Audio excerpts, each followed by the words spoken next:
Good evening, everyone, and welcome to EduTALK. EduTALK is a weekly virtual talk show created out of the need for a global learning community, and we focus on topics in education that directly impacts Caribbean nationals and diaspora nationals around the globe. Diaspora meaning the African diaspora or the Caribbean diaspora around the globe. EduTalk features teachers, principals, dignitaries, business leaders, and students or parents at times that share their expertise on critical topics that are facing our education systems around the world, with the common goal of moving education forward and our students upward. And we're here. Dr. Dwayne Dyson, we have Dr. Barker here as usual, and we're going to talk about the summer. Welcome again, Dr. Barker. We missed you last week. I think summer is going well with you over there in the US, enjoying. I think we switched places, Dr. Barker. Yeah, we kind of switch places. So next time we have to coordinate a little. Yeah, a little bit more. Better. Yeah. Yeah, yeah. Yeah. It's not bad. It's my first time in Great Britain, so enjoying the good weather. Honestly, I walk around and I hear people talk about, in England the weather can change tremendous. England, nice man. Yeah, so it's very nice, very nice. It reminds me of Jamaica every time I see people driving on the left. So it's sort of good. One thing I realized, though, Barker, you didn't tell me this, that you have people, I hardly hear English as people's first language here. People are walking around speaking. But you're in London, my friend. Oh, that's why. London is what, 8 million people and is a melting pot. I have to Oh, remember that London is on the doorstep of Europe, which on its own is going to provide about 15, 20 languages. But oh, not only that, it is also a place where people desire to learn English. And y- on top of it, if you're visiting any of the tourist places, yeah. then tourists will frequent those areas, and therefore the speaking of English is maybe less common than you will Ah, find. that's a good Yeah. observation. I wasn't looking at On it. its own, it's London still, and London is typically considered to be a cosmopolitan, eclectic, diverse city, Yeah. for Yeah. whatever reason. So I Oh, wouldn't be okay. surprised. So that's some learning. That's some summer learning for me now in this regard. Um, all right, that's good. So the thing that we want to talk about really, and I know you're very experty in this way to talk about what students and teachers and the principals, administrators in general, are looking at in the summer in order to boost their organization, whether it be teachers or principal or so on, for the coming school year. And every year Yeah, we yeah, spend yeah. some time talking about this. Students also are looking into maximizing their learning, especially numeracy and literacy going into the school year. They don't want to experience summer slides so much in terms of Yeah, learning. yeah. Do you see any trend on both sides, student or administrator, educator in general, towards learning new skills for the coming year? No, it's a good question. I suppose one context to bring to this as well. This will be the first summer in the longest while where COVID isn't a factor in the conversation as well, in the sense that last year was not a COVID year for maybe the majority of people. So this summer is the closest to a traditional summer. Mm-hmm. Yet, with the shadow of COVID, it's not traditional anymore because all conversations are about trying to somewhat recapture, what would have been lost or perceived to be lost during the COVID years. Mm-hmm. So the summer represents a kind of an opportunity to catch up. Some schools might see it as a chance to accelerate, to catch up, while in the past they might have felt summer learning loss was something that they would have budgeted for. Now it is seen as an opportunity to maintain the momentum as we redress that loss that was perceived to happen during COVID. Yeah. So it's a And I know, difference that regard. Yeah.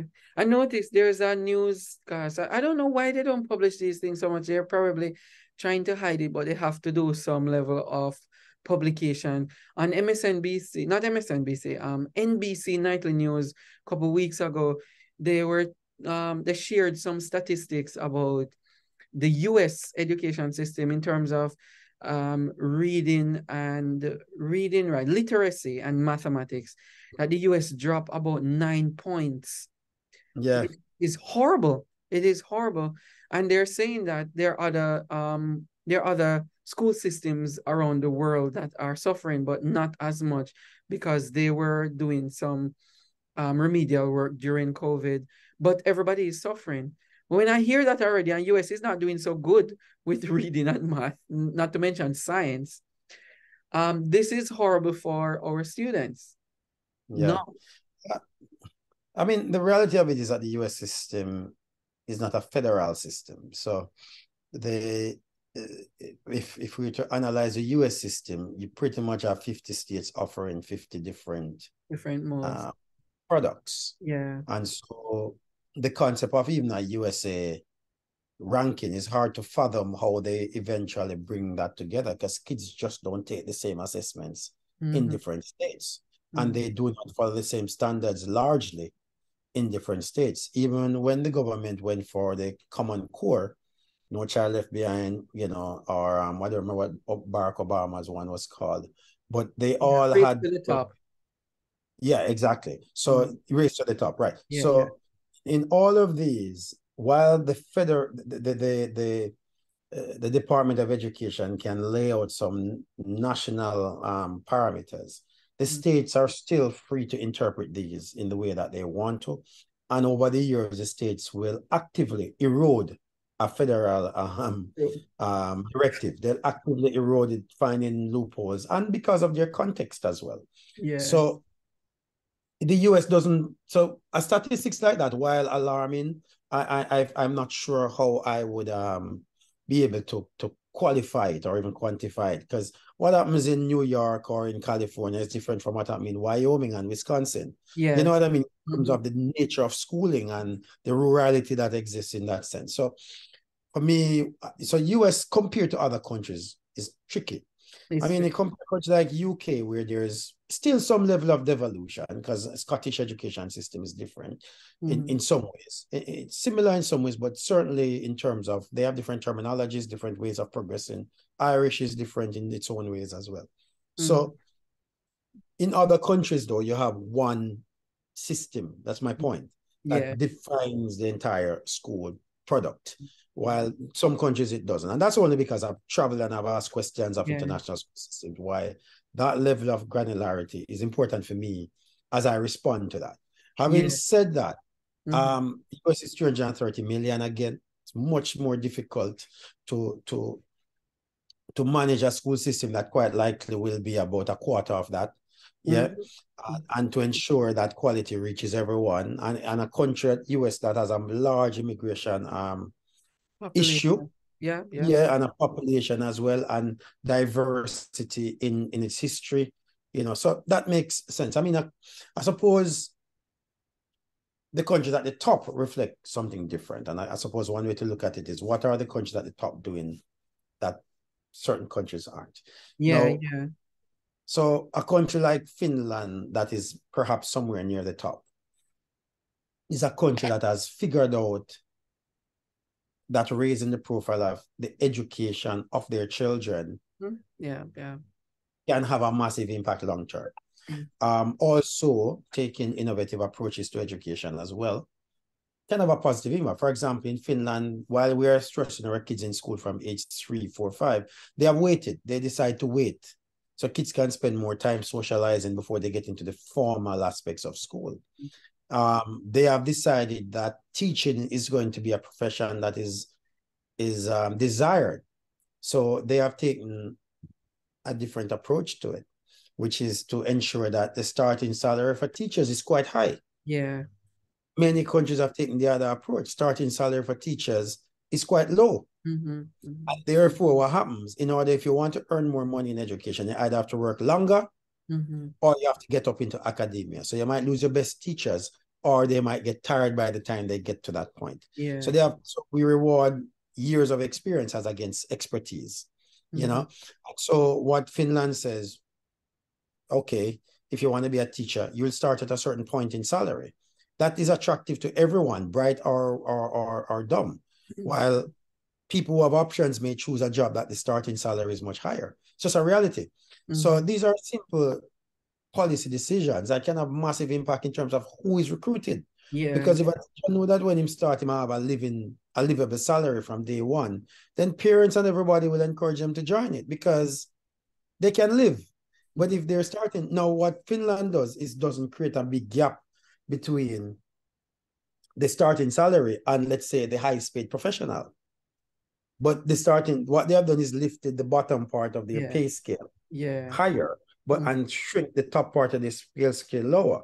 Rather than in most systems, you're going to find a broad range, low paid and very high paid. So in the US, I might get somebody getting paid 45,000 to start, while an administrator might get 250,000. So in that one school, you could have two people who are in the same environment, with one person earning 4 or 5 times the other person. Yeah. You find that kind of disparity in a system like the one I just described, because they kind of shrink the top and push the bottom up. So you might find that the starting salary is 60,000, but you will not get more than 150,000, even if you become an administrator. But 60,000 you can live with. You can live a good life. It's what I mean. So it's a whole. So it's attractive.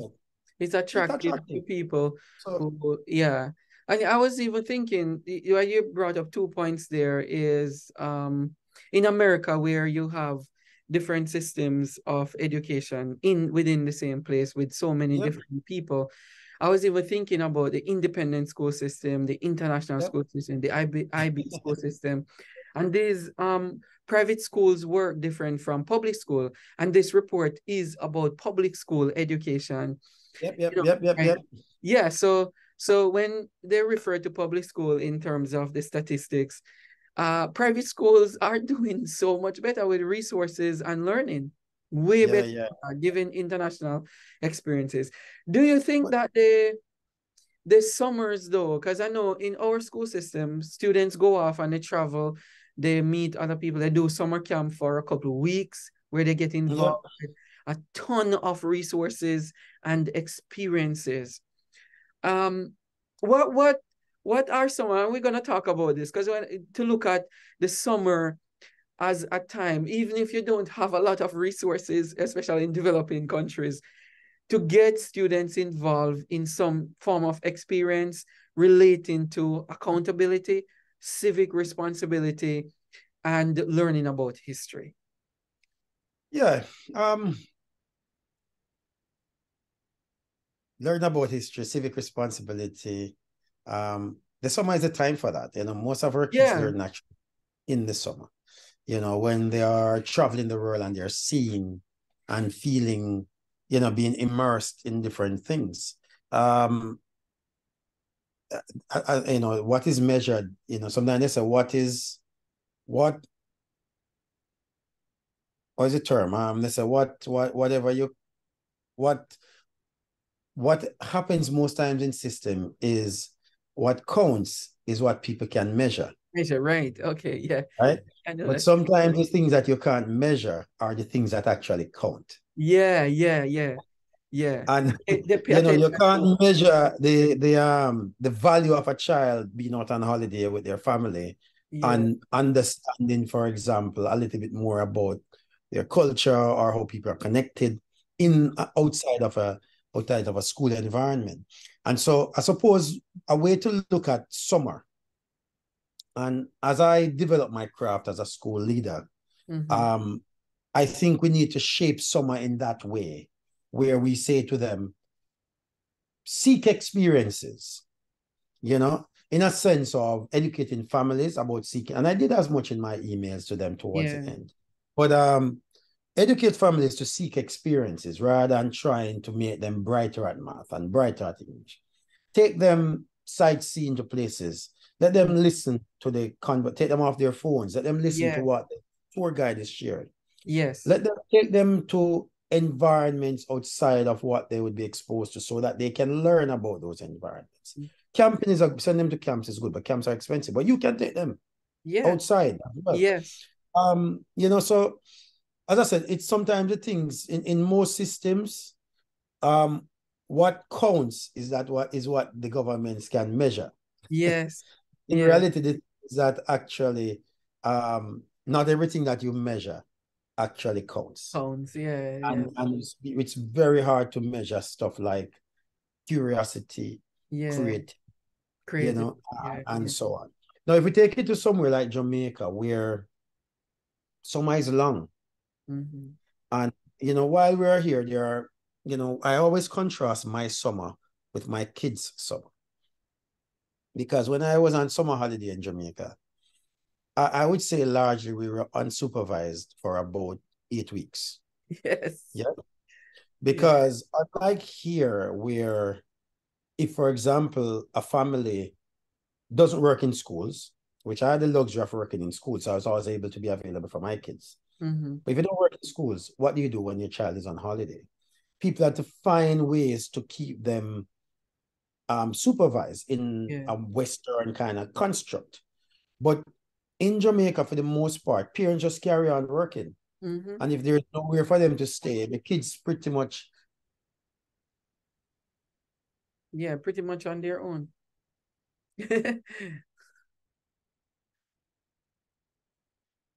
I think we lost Baka there for a little bit, but I get the gist of what they're saying. It's pretty much on their own until the parents are available right now. Okay. Yeah, you can Yeah.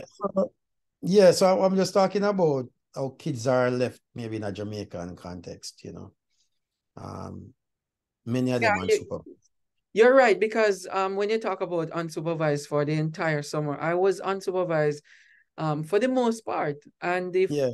but the thing we learned, we used to go, because I grew up on a farm when I was tiny, and we were going to the farm. We look at peas, we look at corn, we look at Yeah, how to yeah, you're plant them, learning.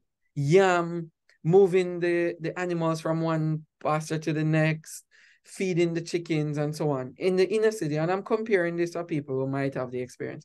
In the inner city areas, when you go there, you talk about the games we play board Yeah, games, yeah. we walk up the streets, we learn the streets of Kingston whenever we would go there, and so on. So by the time I reached teenagers, I could go around Kingston, take a bus to Kingston, and Yeah. so on. But if I never took the initiative to say, hey, show me the street, show me this type of food, how do you prepare this, and so on and so forth.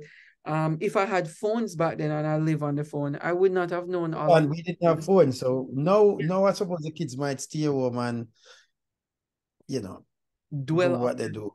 But but yeah, I think the challenge is the whole summer thing and summer slide and all that. It's still open for debate.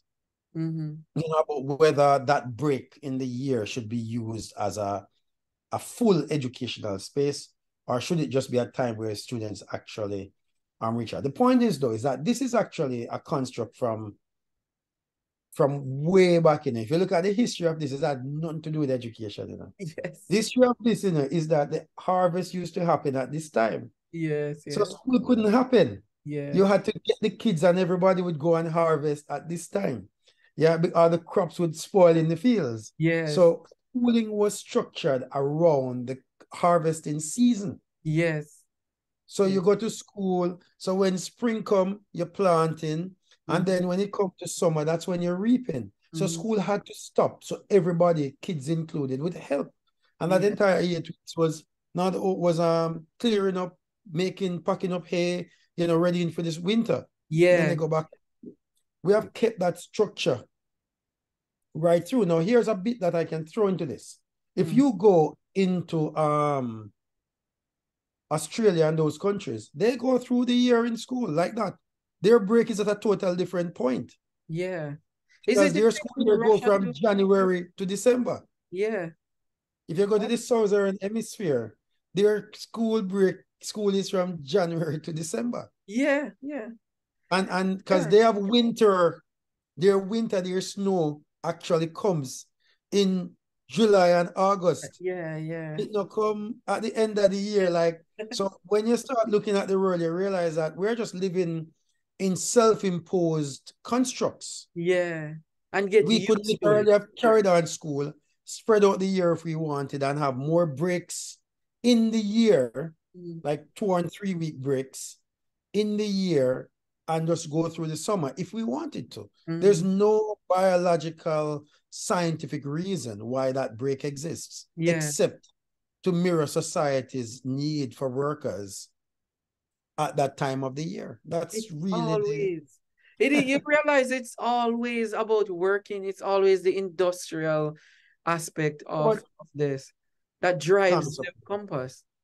You Yeah. can't be surprised about that because that's the entire it needs other people now to break that cycle and Yeah. say, you know, but does more schooling I mean, my view on it is that maybe we need more breaks We probably need more breaks a between. year or Yeah. longer breaks. Like Yeah. when you Yeah. come in January, rather than go a 6 week period before you get a break, maybe every 3 weeks you have a break. You have Yeah. a Yeah. 1 break.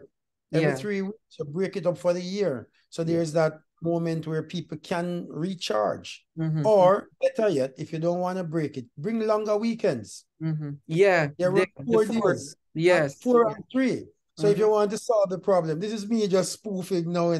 No But man, these no. are the ideas that wouldn't change. Yeah. So you bring the whole world into a 4-day work week and a 3-day weekend. There's nothing stopping that from happening. Mm. Because if you ask me, in any school year, we will have 190 maximum 190 days of school. So if we take the 52 weeks of the year, yeah, Yeah. even if we go 4 times 52, 4 days, we get 208 already. Now, if we start taking back some of the holidays, we want some longer ones in between, we're back at 185, 190 anyway. But we get more frequent breaks. We have shorter weeks. Rather than 5 days, we have 4 days. And the 3 days will actually add more value to people's time and life, especially with the opportunity to work hybrid. People Mm-hmm. can work 4-day weeks and still be as productive. Yeah. Yeah. And if people Tell work in me, 4 days, Miguel, you work in Oman, and did they implement the 4-day week yet Dubai. in Dubai? In Dubai, they implemented Yeah. a 4.5 day week. And in Sharjah, so Dubai is one emirate, right? Right.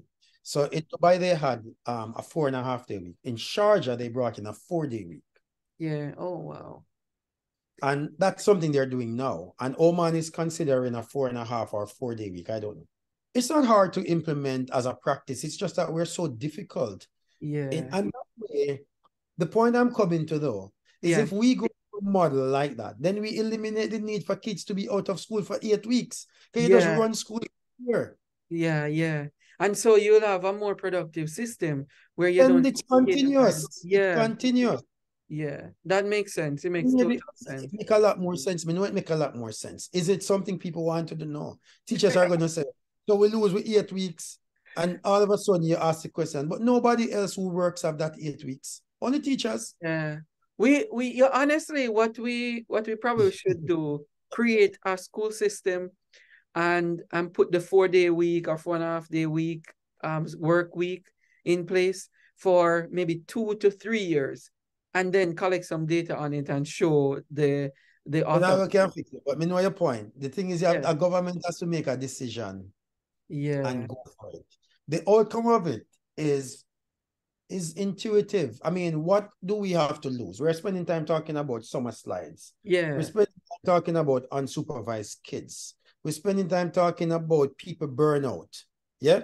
We Mm. spend time talking about emotional wellness for kids. We spend time talking about lack of supervision for kids or even kids having time with their family. Yeah, we're spending time talking about so many issues that would be resolved by saying, you know what? Why did we have this break in the first place? We're not in the farms anymore. Yeah. From this day henceforth, school is 4 days. You go school Monday, Tuesday, Wednesday, Thursday, and Friday, Saturday, Sunday. It's time at home. Working weeks are like that as well. Yeah. What we Yeah. might say is that, yeah, working weeks are like that because you can work from home and be more productive. I Yeah. mean, we can extend the days a little bit rather than it ending at 3, we can end up at 3:30. Yeah. Add Yeah. on some extra time. By the time you Or take out the yeah. lunch and time wasted doing all kind of stuff. One, it's cheaper for the families as well, because them not have to send them kids Mm-hmm. in any 1 month. They wouldn't have to send them kids 5 times times 4 for the week. They would end Yeah. up Yeah. sending them 4 times times 4, which is 4 days less for lunch, 4 days less for bus fare. And they have more spending money, which will contribute to the economy. Of If course, they it would yeah, contribute to the economy. contribute Massive. positively. What Anyway, about I'm just, I'm just yeah, talking, we just but yeah, we ask just me about summer slide, yeah, Summer tends to go to a solution that changes the yeah, paradigm yeah, from yeah. what we're doing. And That's it what my makes brain has gone to. perfect sense. It makes perfect sense, honestly. Because there are a few countries that are considering it. So it makes perfect sense. What up because we want to close in a little bit Yeah, here. yeah, yeah. They talk about because you're an administrator, you're very versed in terms of administrative work, and then preparing for school. Let's talk about some of the things that our administrators or school leaders, it could be even grade level chair. What are some of the things that they can think about doing or capacity building in the summer in order to prepare themselves for the next school year? Because we're always Well, forward thinking. well, the world has changed immensely since COVID in terms of the opportunities for people to use the internet as a source for learning and Yeah, for connecting people, like-minded, like job alikes across the world, network building through platforms like LinkedIn and Twitter mm, allows people the chance to grow if they want to grow, and the availability of courses, free courses, free workshops, the ability to join workshops without having to travel to the countries, but still participate fully. All this exists. yeah, So the capacity building can be intentional by schools, for example, but I guess we get into tricky spaces. But as a school, you could agree that we are going to do something over the summer. yeah, And I know people who meet up over the summer to do stuff as a school because you continue to learn. So I suppose there's that opportunity. As I said, the world has changed immensely in that regard. yeah, And so it's cost effective, it's time efficient. So it's possible it comes down to the individual and what they perceive. I mean, I outlined a number of things that I am doing over the summer. On the yeah, middle of that, I'm making sure I'm reading every article that I come across that talks about leadership and how to yeah, lead yep. in an authentic way, because that matters to me. Yeah. Mm-hmm, So I mm-hmm, read them, I want to confirm or fill gaps. Yeah. yeah, In yeah, my own leadership. So I'm reflective. One of the things I encourage every educator to do is to be reflective. mm-hmm, Spend the time looking back at the year and ask themselves a number of questions. One of them particularly is what has this year of working taught me about my capacity to grow and mm-hmm, develop? What has it taught me? And through the experience, then they'll know if they're growing or developing. So look back at the year through a reflective mode. You can't fix the problems. And guess what? You may never encounter the same problems either. But yes, if you're focusing on your learning, then it means that you can approach new problems with greater confidence, because you'll now be able to say, I survived that or I learned that. And whether it's applicable or not, it gives you the confidence that you have the capacity to be a better yeah, leader. very good. Um, and the second part, I'd say to any administrator, think about serving their team. Yeah. Mm-hmm, Really think deeply about how do you serve your team. You get into positions of authority, but it's actually a position of service. Because if you serve your team, then they serve the students. mm-hmm, That's how it works. mm-hmm, If you ask your team to serve you, then they're going to ask the students to serve them. mm-hmm, That's just the reality. So if you switch the service and say, I am here to serve you, what do you need in order to be effective in your role? Then it means that you can also in turn say to them, how are you serving your students? Because I am helping you to be better. And mm-hmm. so that chain of service goes in that direction. Yeah, Yeah. yeah. Very good points. I when you mentioned Twitter and the other one is Twitter and LinkedIn. I thought you LinkedIn. were gonna mention Threads too, the new one. Threads. I haven't gotten on to threads yet. I haven't gotten onto it yet. But Baka, you brought up some good points. Do you remember the point that you mentioned maybe 2 3 years ago? You said if if you don't feed the teachers will eat the students. Do you remember something like that? Feed the Yeah. teachers so they won't eat the students. Oh yeah. It's something like feed the teachers so they won't. I don't remember the exact term, but Eat it's the something students. like But when you were talking a while ago in terms of for it. yeah, It normal. support your teachers as administrators, or Oh else yeah. yeah, they'll take it out on the students, and sometimes they get frustrated because they don't have the resources and the Yeah. support. If you don't feed the teachers, they will eat the students. Yes, that's it. Yeah, well, we really need to focus on some of these aspects of learning. And it's not just, as you said in the beginning, it's not just academic, but it's civil development. What Yes. is your responsibility as a person, and your capacity to help younger people throughout the summer to get back on track in terms of Yeah. their personal development. That's what it is, personal development. A ton of time I come across students, parents. I was sitting at a restaurant even today, and this kid was drinking out of a straw, and he was just digging into this cup, and the mom was right across the same table on the other side, just scrolling through her phone, and all she Yeah. was here, and the kid was trying to talk to her, and he was just trying to engage her, and this kid is about maybe 6 7, and the parent would not look up. She would not look up from the phone. And I'm just there wondering, should I say something to her, or should I just leave them alone? Because it's very eye-opening to see how far we have come, we have gone from parenting. Yeah. It's crazy. It's very crazy. Yeah. Barker, we want to leave it at that. So thank you so much. We No really problem. appreciate it, your time and your energy in this week. Problem, man. Always good to chat some education stuff. Yeah, We need yeah. to talk a little bit about what's happening, on even in Jamaica, I have a few think about what we can do there. Okay, yeah, for our next episode. Yeah. Yeah, yeah. All right. So we'll talk soon. Thank you very much, everybody, for listening, for learning something. Thank you. If you want to drop any comment, you want to send us a line somewhere about EduTalk, you know where to find us. Look for us.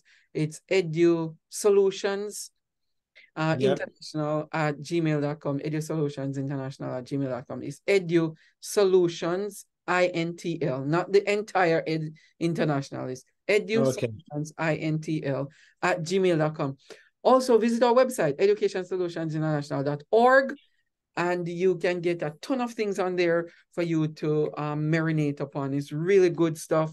If you want to subscribe to our YouTube channel, Education Solutions International TV. Education Solutions International TV on YouTube. Thank you very much for being here. Thank you for viewing. See you next week with another edition. Talk soon. Bye-bye, everybody. Walk good. Bye.